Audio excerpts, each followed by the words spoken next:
Farooq group of hospitals ने अपनी तमाम ब्रांचेस के अंदर बीएससी नर्सिंग में न्यू जॉब का ऐलान कर दिया है और ये जॉब सिर्फ फीमेल स्टाफ के लिए है।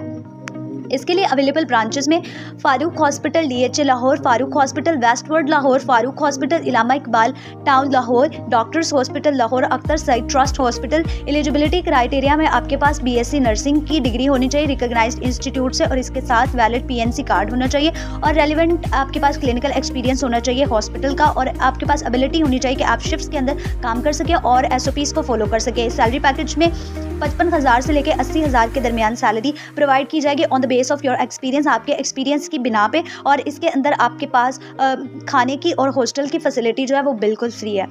इसमें अप्लाई करने के लिए आप फारूक हॉस्पिटल की ऑफिशियल वेबसाइट पे जाएं और वहाँ पे अपना फॉर्म फिल करें या फिर आप खुद भी फारूक हॉस्पिटल में जाके अपनी सीवी जमा करवा सकते हैं।